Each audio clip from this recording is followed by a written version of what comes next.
आइए दोस्तों, आज मैं आपसे एक अपना पेड मॉड्यूल है जो मैं आपके लिए ओपन फ्री कर रहा हूँ। अ, और ये बहुत इम्पोर्टेंट है क्योंकि मेरा ऑब्जेक्टिव, मेरा मिशन ज़िंदगी में है कि if I want to open doors to your untapped possibilities. और ये पॉसिबल नहीं होगा जब तक आप अपने क्लाइंट को जानेंगे नहीं, until you understand who your client is. And I'm not talking about just a client, I'm talking about your ideal client. Clients तो बहुत मिलते हैं हमारे को, लेकिन हर बारी हम ढूंढ रहे होते हैं कि यार मेरे को ना इस टाइप का क्लाइंट चाहिए, someone who I will enjoy serving, who I really want to work for. So आइए आज जानते हैं कि हम अपना आइडियल क्लाइंट कैसे ढूंढें, उसका पर्सोना कैसे बनाएं, उसका अवतार कैसे बनाएं। बहुत वीडियोस हैं जो बात कर रहे हैं कस्टमर अवतार की, लेकिन today I am going to share with you how I do it, right? And this is just to put the whole perspective into place कि आपका बिजनेस आप कैसे अपने कस्टमर के साथ अलाइन करें। So let's move ahead. Let's try and understand who are we trying to target. क्या हम किसी कंपनी को टारगेट कर रहे हैं? क्या हम किसी डिपार्टमेंट को रीच आउट करने की कोशिश कर रहे हैं? क्या we are trying to make our inroads into a particular brand? So let's try and understand who we are reaching out to. Now, in my opinion, I feel that इंसान इंसान के साथ बिजनेस करता है। People do business with people. We only transact through an organization. जब check काटना होता है, अग्रीमेंट करना होता है, तो कंपनी का नाम आता है। लेकिन ultimately we choose to start working with that particular company because of our interaction with that particular person. Now imagine you're on the other side of the table. Why should the client, or why should the decision maker in that client organization choose to work with you, right? So at the end of the day, we are targeting people. We are targeting human beings, right? Now, if we are trying to target human beings, it becomes extremely important for us to understand what do human beings react to, right? So जब हम कभी marketing initiative शुरू करते हैं, सबसे पहला प्रश्न हमसे पूछा जाता है कि आपका टारगेट ऑडियंस कौन है? क्या आप अपने टारगेट ऑडियंस को डिफाइन कर सकते हैं? एंड यूजुअली हमारे पास बहुत प्रूवन डेमोग्राफिक एलिमेंट्स हैं जिसको हम यूज करते हैं to define our target audience. And some of these are, we define the age group, we define where our focus is. Are we trying to focus on reaching out to a particular gender, or are we trying to reach out to just everyone? What geographical location would our customer come from? What kind of annual family incomes would that customer be having? What kind of a disposable income does that person have? So that we know the affordability and pricing and matching and aligning our product with that particular client. Last but not the least, we try and figure out marital status of our client. But जब हम ये define करते हैं, ये बहुत companies के लिए बहुत काम किया है, बहुत सालों से चलते आ रहा है। बट जब से हमारा ऑनलाइन बिजनेस शुरू हुआ है, जब से हमारे सोशल मीडिया के ऊपर लोगों ने आना शुरू कर दिया है, we are equipped with more parameters which can narrow this down to reach out and understand that particular customer better. क्योंकि ये जो पैरामीटर्स अभी ऊपर बताए गए हैं, ये gender, location, income and marital status, ये भी अभी ब्रॉड हैं। और let me explain it to you कि क्यों मैं ये कह रहा हूँ। If you look at these two women, one, looking at them, they both are from the similar age group, they both are women, they both come from a same city, they have pretty much similar family incomes when it comes to annual family incomes. So they both are married and they both have a kid each, right? But जैसे ही हम इनकी शक्ल देखते हैं, जैसे इनका हम रहन सहन का अनुभाव लगाते हैं, तो हमें समझना शुरू हो जाता है कि यार जिस तरीके से मैं ये लेडी जिन्होंने बिजनेस सूट पहना है उनसे बात करूंगा, वो काफी डिफरेंट होगा compare to my conversation with the lady in the traditional dress.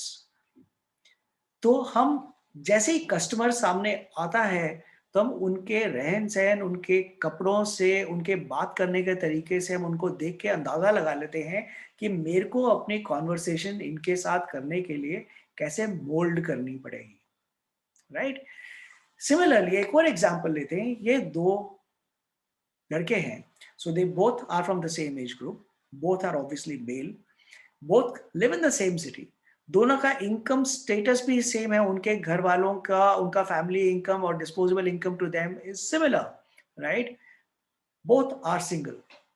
लेकिन क्या कुछ कंटेंट जो मैं क्रिएट करूंगा आज की डेट में ऑनलाइन जाने के लिए सबसे इंपॉर्टेंट है कंटेंट मार्केटिंग। मैं अपने प्रोग्राम्स में इस चीज के बारे में बात करता हूं कि कैसे कंटेंट मार्केटिंग एक अलाइन कर देती है आपको अपने कस्टमर के साथ।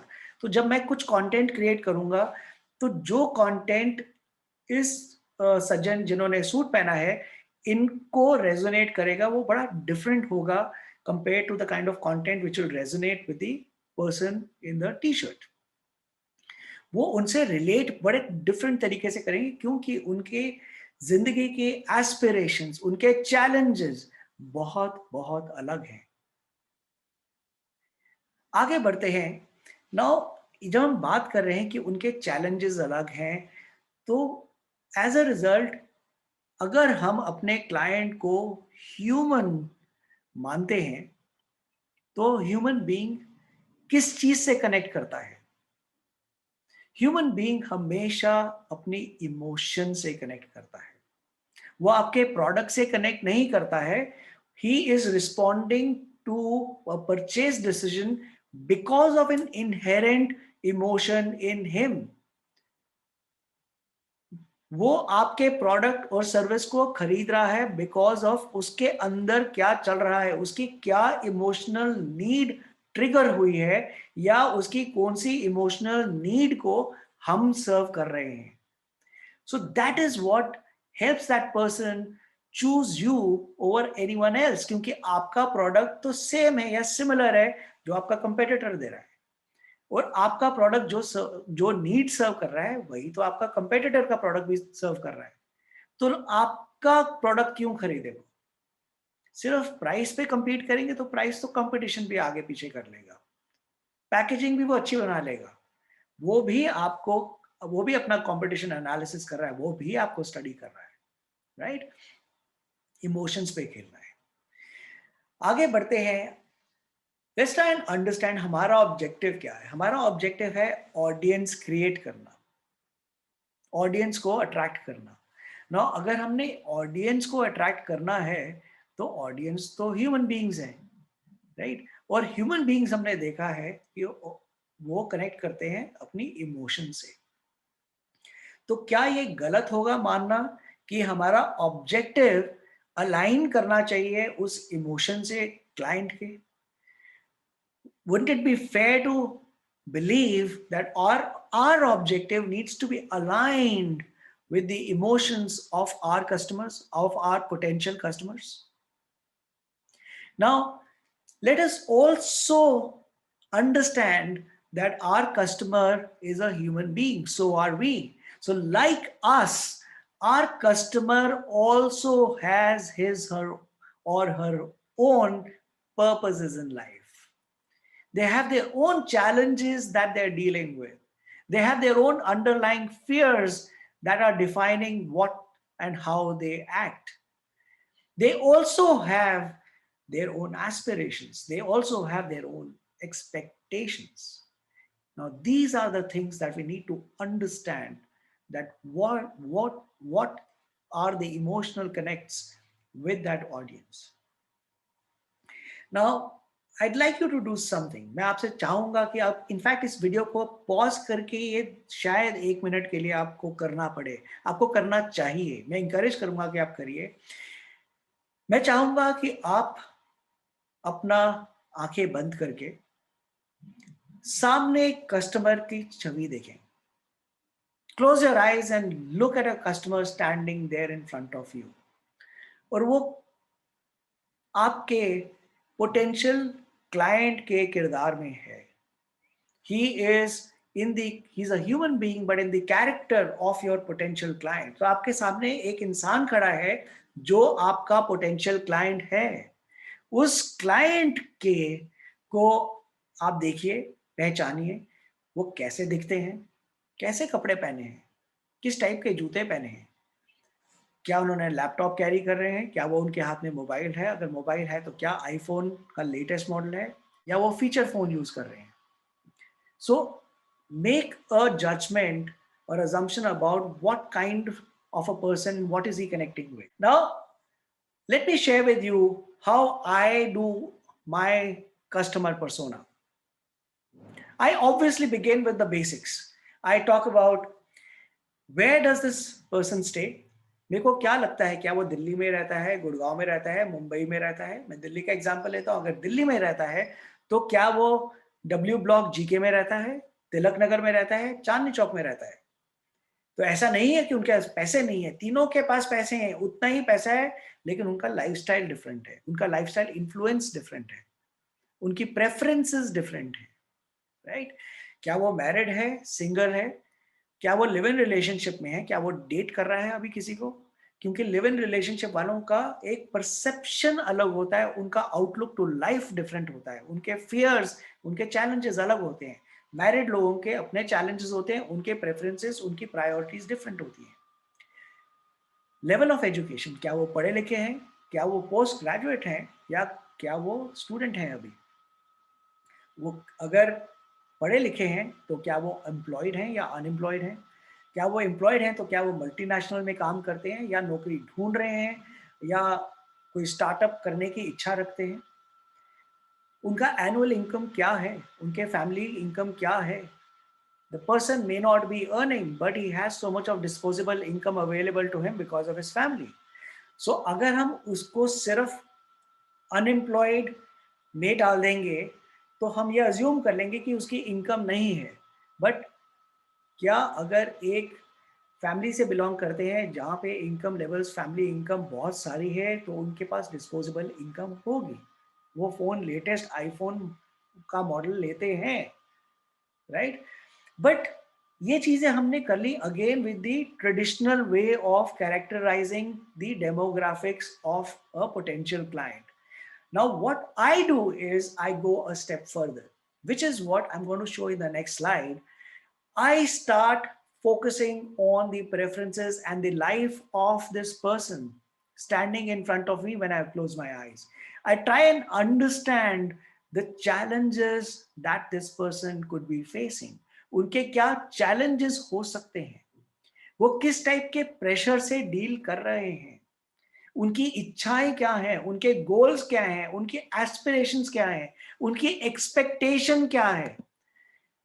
सो that is what I try and understand. Then I go to कि ऐसे लोगों के जिनकी ऐसी प्रेफरेंसेस हैं, ऐसे प्रेशर्स हैं, उनके चैलेंजेस क्या होंगे, उनके पेन एरियाज क्या होंगे जिसके वो सॉल्यूशन ढूंढ रहे हैं. What are the pain areas that they have for which they are looking at a solution. Right? What is the kind of phone that the person uses? What sites that this person visit? क्या वो एक young लड़की है जो cosmopolitan की website पे जाती है, ठीक है? क्या वो एक यंग लड़का है जो मैन्स वर्ल्ड करके मैगजीन देख पढ़ता है, उसमें क्या वो ग्रूमिंग सेक्शन देख रहा है, बॉडी बिल्डिंग देख रहा है, right? या वो यंग एंटरप्रेन्योर है या वांना बी एंटरप्रेन्योर है और वो बिजनेस वर्ल्ड मैगजीन या बिजनेस टुडे मैगजीन या बिजनेस इंडिया मैगजीन देखता है. क्या वो ऑनलाइन जाके शार्क टैंक देखता है.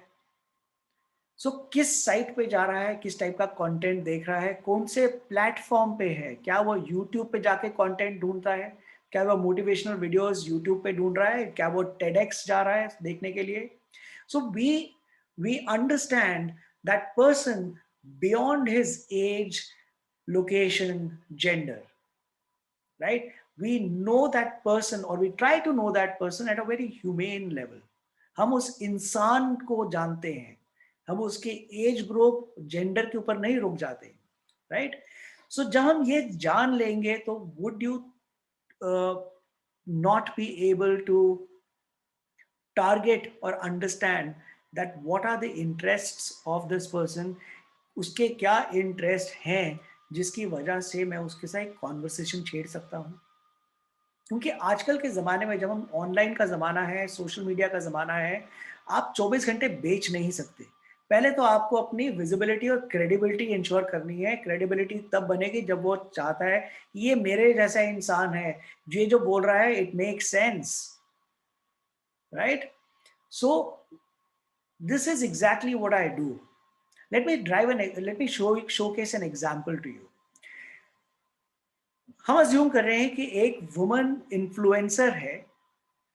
So when I say a women influencer, I'm talking about कि वो there is someone who is creating content to reach out to or influence women, and his or her target audience is educated housewives, middle class educated housewives, right? I'll add this word middle class to it. Now let's look at what I do if I were to figure out who am I going to target. So मैं एक customer persona बनाता हूँ, मैं एक छवि बनाता हूँ कि मेरा क्लाइंट मेरे सामने खड़ा है. ठीक है, मैं अज्यूम करिए कि मैं एक वुमन इन्फ्लुएंसर हूँ who is trying to target middle class educated housewives. So how will I create a persona? First thing is कि मैं आंख बंद करके एक विजुलाइज करता हूँ कि मेरे सामने एक middle class housewife, educated housewife सामने खड़ी है. ठीक है, उसको मैं नाम भी दे देता हूँ, उसको मैं नाम देता हूँ शीला. ठीक है, अब शीला कौन है? शीला एक लेडी है, वो अराउंड 30 साल की उम्र है, तो 29, 30, 31, 32 के आसपास है. वो मैरिड है.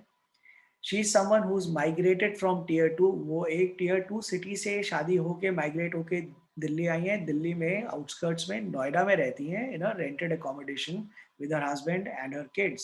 सो she is a BCom graduate. So she is finished her graduation, first class में पास हुई थी, और लेकिन अब वो उनकी प्रायोरिटी उनका बच्चा है, तो इसलिए वो हाउस वाइफ है. राइट?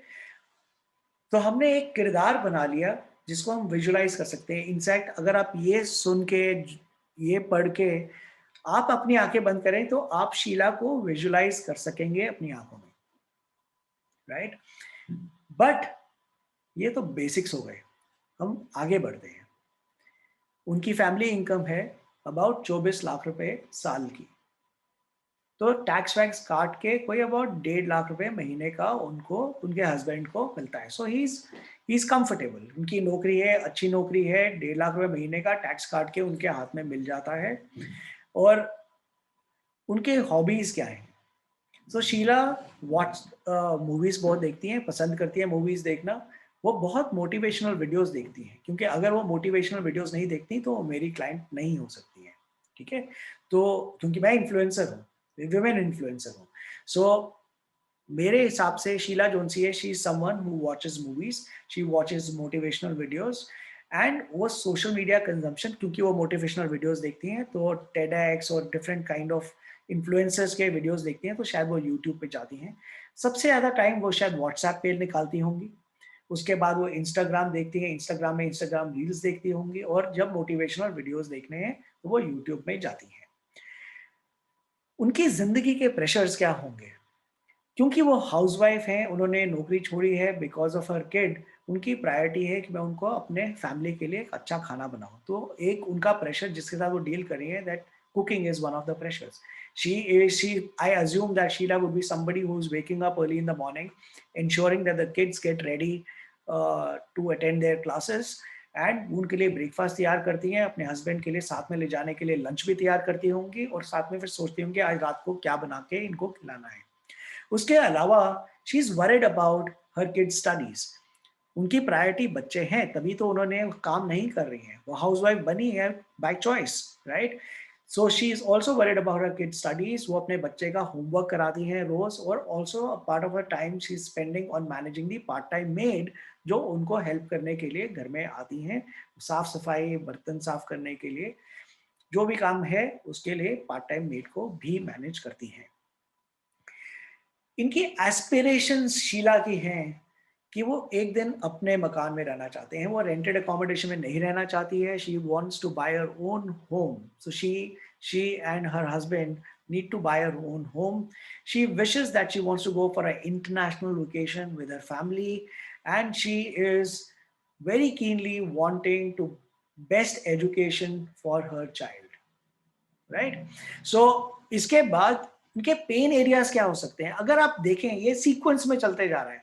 मैं शीला को पहले शीला के बारे में जाना, उनकी इनकम क्या है, उनकी हॉबीज क्या होती होंगी, उनके प्रेशर्स क्या हैं, ठीक है, उनकी एस्पिरेशंस क्या है. तो अब उनके पेन एरियाज धीरे धीरे अपने आप अनफोल्ड होने शुरू हो जाते हैं आपके सामने, कि ये she is somebody who may be who wants to save money for a foreign trip.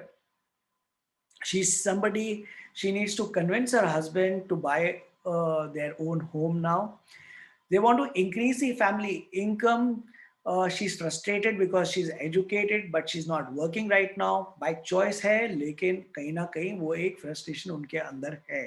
She is very keenly looking at कि कैसे वो अपने बच्चे के लिए कंप्यूटर एजुकेशन प्रोवाइड कर सकती हैं लॉकडाउन के टाइम पे. सो अब शीला मेरे सामने जब खड़ी है तो मैं उनको देख रहा हूँ, मैं उनके एस्पिरेशन समझ रहा हूँ, मैं उनके प्रेशर समझ रहा हूँ. मुझे पता चल गया है या मैं अज्यूम कर रहा हूँ कि उनके क्या पेन एरियाज हैं जिसका वो सॉल्यूशन ढूंढ रही हैं. So it just opens up the plethora of opportunity कि मैं किस टाइप का कंटेंट क्रिएट करूंगा जिससे कि शीला या शीला जैसी लेडीज इसको पढ़ेंगी, उनके इंटरेस्ट का होगा. Now, come to think of it, would it make sense if I were to write an article or make a video on ideas to make money by working from home? How to get your child to learn coding from home? वो interested हैं कौन सी जगह पे किस type के courses हैं, कितना cost करते हैं, क्या टाइमिंग्स होते हैं, किस एज ग्रुप को कर रहे हैं, क्या बच्चा ऑनलाइन कोडिंग सीख सकता है या नहीं सीख सकता है. How to make your international holidays affordable, right? Healthy meals you can cook for your family in 15 minutes or less. क्योंकि उसके ऊपर प्रेशर है, उसको खाना प्रोवाइड करना है, बट उसको अगर वो जल्दी खाना बना सकेंगी तो उनको अपने लिए टाइम मिलेगा, अपने लिए टाइम मिलेगा तो वो वीडियोस देख सकेंगी, अपना रेस्ट कर सकेंगी. तो she is keen, she should be कीन और शी वुड बी कीन अज्यूमिंग कि अगर किस तरीके से हेल्दी खाना हम सस्ते में बना सकते हैं. Buying your own home is easier than ever before. अगर मैं एक वीडियो बनाता हूँ या एक कंटेंट क्रिएट करता हूँ which is on this particular topic, will she not be interested to know? So these are how I get content ideas after understanding my customer and understanding वो क्या देखना चाहते हैं, वो क्या सुनना चाहते हैं, किस टाइप का कंटेंट करेंगे. मैं कंटेंट राइटर हूं या मैंने एक इस टाइप का एग्जांपल लिया है, बट आप अपने प्रोडक्ट के लिए देखिए, आपका प्रोडक्ट और सर्विस, उनके पेन एरियाज क्या हैं, तो क्या आप किस चीज के बारे में बात कर सकते हैं जिससे वो रिलेट कर सकें अपने पेन को सॉल्व करने के लिए आपके प्रोडक्ट के साथ या आपकी सर्विस के साथ. Now, once I know that what kind of content I should be creating to establish a connect with Sheila, then I know what kind of a platform I should be using. सबसे पहले क्योंकि वो YouTube में जाती हैं, YouTube videos देखती हैं, तो मेरे को YouTube वीडियोस बनाने हैं. जब मेरे पास YouTube वीडियोस बन गए तो उसी को स्किम करके मैं Instagram रील्स भी बना सकता हूँ. मेरे को कोई बहुत ज़्यादा काम नहीं करना, उसी को एडिट करना है और एक छोटी Instagram रील बना देनी, क्योंकि वो Instagram पे भी है. और इसके बाद जब मेरे पास कंटेंट बन गया, मेरा वीडियो बन गया, मेरे को इसको ट्रांसक्राइब भी तो करना है. या उल्टा कर लीजिए, आप फेसबुक पोस्ट बनाइए, ब्लॉग लिखिए, उसी को वीडियो बना दीजिए, या वीडियो जब बनाया है इसी का कंटेंट लेके छोटा सा फेसबुक पोस्ट बना दीजिए या एक माइक्रो ब्लॉग लिख दीजिए, right. So it opens up the opportunity of where should you be present with that content which is going to be relatable to my potential client. इसका एडवांटेज क्या होगा, इसका बड़ा क्लियर है. If I were to create a content which serves the need of my potential client, उसके एक burning issue को solve करता है, तो it will resonate with your audience.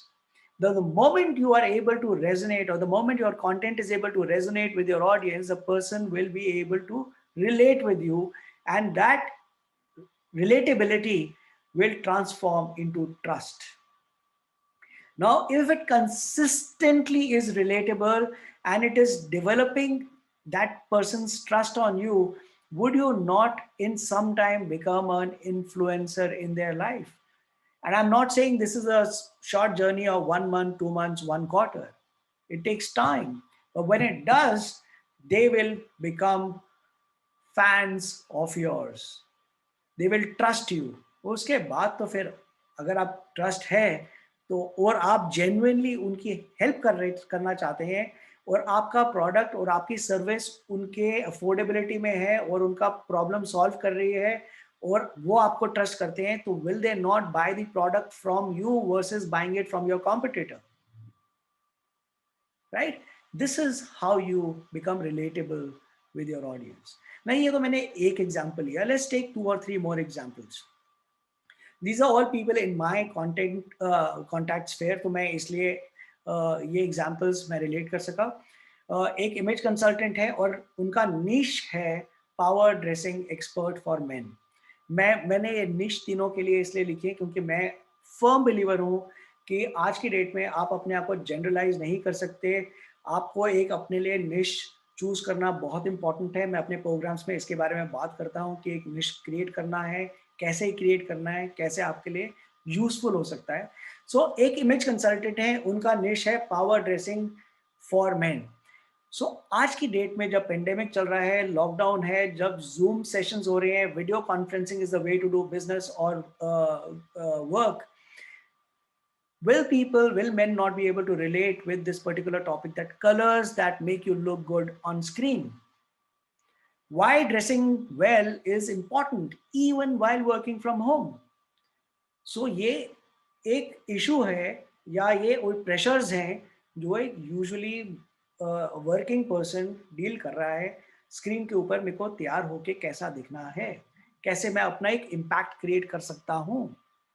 एक रियल एस्टेट एजेंट है, उनका निश है कोवर्किंग स्पेसेस, राइट? अब कोवर्किंग स्पेस जिनको चाहिए वो उनको कैसे बेनिफिट कर सकती है। एक कंपनी है जिसको मल्टी लोकेशनल ऑफिसेस करने हैं, लेकिन आज की डेट में आधे लोग वर्क फ्रॉम होम कर रहे हैं, या एक अपॉर्चुनिटी मिल गई है कि यार मैं दिल्ली की जगह बॉम्बे में भी ऑफिस ले सकता हूँ, मैं बैंगलोर में भी ऑफिस खोल सकता हूँ एक बंदा रख के। लेकिन एक बंदे के पीछे आप ऑफिस खोलेंगे, ठीक है, उसको बोलेंगे आप घर से काम करिए, ठीक है, उसको कंप्यूटर देंगे, उसको प्रिंटर देंगे, सब कुछ देंगे, ठीक है, और इंप्रेशन क्या पड़ता है कि आप कहाँ से काम करते हैं? जी मैं घर से काम करता हूँ, ठीक है। सो at no cost or a very minimal cost, how can you create a multi-city presence through co-working? Would it not be of interest to them? आप नया ऑफिस खोलना चाहते हैं, यू वांट टू नो कि यार ये लोकेशन वोकेशन सब बात करते रहते हैं, इसके अलावा और क्या चीज़ों का ध्यान रखना है, ठीक है, साफ सफाई है कि नेबरिंग ऑफिसेज कौन से हैं, पार्किंग का इशू, मेरा तो मैंने गाड़ी की पार्किंग स्पेस ले ली, बट मेरे विजिटर्स आएंगे, वो गाड़ी पार्क करने की जगह होगी नहीं होगी, इंटरनेट सर्विसेज वहाँ पे हैं, केबल टीवी मिलता है नहीं मिलता। So you can write an article about 10 things you need to know while choosing your new office space. It becomes very, very realistic, relatable to somebody who's actually opening a new office. And for a real estate agent who's into co-working spaces, there he needs to connect. His audience is someone who's wanting to move an office or move into a new office, right? Similarly, एक और मैं एक last example लेता हूँ, एक business coach हैं, उनका client base is basically business owners of manufacturing organisations. So उनके लिए is it not going to be useful if they were to talk about 5 ways to motivate your team during lockdown? और traditionally जो manufacturing छोटी SME segment के manufacturing organisations हैं, वो family run businesses होते हैं। सो उस केस में would it not be pertinent to talk about, is it possible to create a board for your family run business? वो देखते हैं, हर एक की इच्छा है प्रोफेशनलाइज करना है, मेरे को अपनी कंपनी को, मेरी कंपनी को बढ़ाना है। उनको पता है कि बोर्ड जब बैठता है तो बड़ी बड़ी कंपनियां उससे बहुत बेनिफिट करती हैं। तो क्या मैं एक फैमिली रन बिजनेस में बोर्ड बना सकता हूँ? और अगर बना सकता हूँ तो कैसे बनाऊंगा, क्या एडवांटेजेस होंगे, मुझे क्या करना चाहिए, राइट? ये उसकी नीड है, इंफॉर्मेशन नीड है। तो क्या आप ये इंफॉर्मेशन नीड सर्व कर सकते हैं? क्या आप उसकी नजर में एक एक्सपर्ट दिख सकते हैं इस एरिया के लिए, right? So this is how you establish yourself in the minds of your potential ideal clients. So rather than going and selling कि हमारी ये कंपनी है, ये हमारा ब्रोशर है, this is what we do, हम इतने साल से इस बिजनेस में हैं, हम ये सब काम कर सकते हैं आपके लिए, ठीक है भैया, आप भेज दो, मैं 2-3 और लोगों से बात कर रहा हूँ, फिर मैं इंटेलिजेंटली चूज करूंगा, लेकिन मैं इंटेलिजेंटली चूज करूंगा based on what ever information I know of you, right? So similarly जैसे आप पर्सोना क्रिएट करते हैं, वो भी आपका क्लाइंट भी देख रहा है कि मैं किससे डील करूं, ये मेरे पास 2-3 चॉइसेस हैं, तो क्या आप उसको using this content and relatability would you be able to create a confidence in their mind that ये बंदे को नॉलेज है, ये बंदा इस एरिया को जानता है, ये एक्सपर्ट है इस चीज का, यार करना है तो इसी से करा लो, 2 पैसे ज्यादा देने पड़ते हैं, फालतू देने पड़ते हैं, लेकिन इससे काम करा लेते हैं, right? So this is what happens. And then we move next. What I really now want you to do, this is the last part of my module. What I want you to do is close your eyes and visualize your ideal customer standing in front of you. And yes, one thing I forgot to talk, that you can have multiple personas. अब मैं as a personal brand strategist and a coach, मेरे clients 3 किस्म के हैं. मैं business owner से भी बात करता हूँ, ट्रेडिशनल बिजनेसेस के, जिनको अब विजिबिलिटी चाहिए for their own success story. I also speak to self employed professionals, जिनके लिए नो ब्रेनर है, क्योंकि वो उनको बिजनेस उनके नाम की वजह से मिल रहा है. जो लोग उनके स्किल सेट के बारे में जानते हैं या समझते हैं, उनको उस बेसिस के ऊपर अपने आप को ब्रांड बनाना है. और थर्ड सेगमेंट मेरा है कॉर्पोरेट लीडर्स, जहाँ पे CXO लेवल के लोग हैं, जिनके साथ मैं कंसल्टिंग करता हूँ to help them become thought leaders. Now you visualise that अगर मेरी एक कॉमन कम्युनिकेशन हो, एक स्टैंडर्ड पिच हो, जो मैं तीनों को भेजता हूँ, उठाया, फोन आया, मोबाइल से फॉरवर्ड कर दिया उनको, तो क्या मेरा काम होगा? किसी एक सेगमेंट के साथ शायद रेजोनेट कर जाए, लेकिन वो बाकी 2 सेगमेंट्स के साथ नहीं करेगा. तो my pitch, my conversation, my communication has to be designed specifically to be focusing on that one persona. So I have 3 personas that I've created. One is a persona of a corporate leader. Second is a persona of a self-employed professional. And third is a persona of a business owner of a traditional business. So that's how I've created multiple personas for multiple services or multiple niches that I focus on. So similarly, आपके अगर product हैं या आपकी services हैं जो different segments को सर्व करती हैं, तो आप डिफरेंट सेगमेंट्स के लिए डिफरेंट कस्टमर पर्सोनास क्रिएट करिए, और उसके बाद उनको जो रेजोनेट करता है, अपनी मार्केटिंग कम्युनिकेशन उनको रिलेट करने के लिए क्रिएट करिए, right? Now how it actually has helped me is because I've always been able to connect with them at a better level, at a higher level, because I've been able to relate with their fears. और आप please note करिए, ये fears निकालने, जब तक आप customer persona में जिस तरीके से कर रहा हूँ मैं, अगर आप नहीं करते हैं तो आप उनके फियर्स को डिराइव नहीं कर सकेंगे, क्योंकि कोई भी इंसान बहुत कंफर्टेबली अपने फियर्स लोगों को बताता नहीं है, बट वो फियर्स अंदर होते हैं, आपको समझना पड़ेगा. आपको अगर उनके फियर्स और उनके चैलेंजेस समझने हैं, उनके प्रेशर समझने हैं, तो आपको पहले अपना कस्टमर समझना पड़ेगा, right? So I am able to connect with them at a higher level because I'm able to relate with their fears, and because I have been able to relate with their fears, I earn their confidence, so that whenever they need or feel the need for a service that requires me or someone like me, they will consider me with that confidence, right? मैं ये नहीं कहता कि मेरे पास ही आएंगे, लेकिन वो मेरे को एटलीस्ट कंसिडर जरूर करेंगे as one of the people based on what they think about my knowledge level. And I've had several clients like this who have come to me without me pitching to them, because they felt that I could serve them much better than anyone else, right? So, and आपकी genuinity, अभी आपकी एक चीज को मान के चलिए, आपकी जेन्युइननेस उभर के आती है. आप जब बात करेंगे तो आपकी इंटेंट बहुत सामने, बिल्कुल नेकेड ट्रूथ की तरह सामने आके खड़ी हो जाएगी. आपको पता नहीं होगा, लेकिन सामने वाले को समझ आ जाएगी, राइट? फॉर एग्जाम्पल, मैं इवेंजलाइज कर रहा हूँ concept of personal branding. When I talk about evangelising, then I want to create my reach. I want to reach out to everyone. I want to touch people's lives. I want to impact people's lives. मेरा जिंदगी में mission एक बन चुका है कि मेरे को लोगों की जिंदगी इम्पैक्ट करनी है. I must help them open doors to their own untapped possibilities. Like, how will they open their doors to untapped possibilities is because I will be helping them with personal branding. And अगर आपका intent ये है तो हर बारी आप पैसे की बात नहीं कर सकते।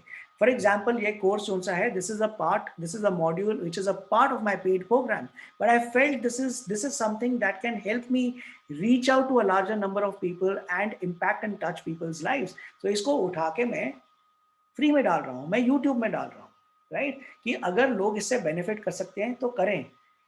जब उनको मेरे को बेचने की जरूरत नहीं है, अगर उनको लगेगा कि ये चीज हरबिंदर की नॉलेज है तो he will they will automatically come and will come with that confidence, right? And so with this I come to an end, and I really feel that I am doing this, I'll be creating many such videos on YouTube. I really wish to touch people's lives. So if you feel that these kind of videos will be impactful for you, please do follow my YouTube channel. It is youtube.com/Harbinder Narula. Do subscribe, do press the bell icon, and you will get an alert whenever I upload similar kind of videos. Thank you so much. I really, really acknowledge you taking out time and watching till the end. Thank you so much for your time. I really, really appreciate it. Look forward. Take care.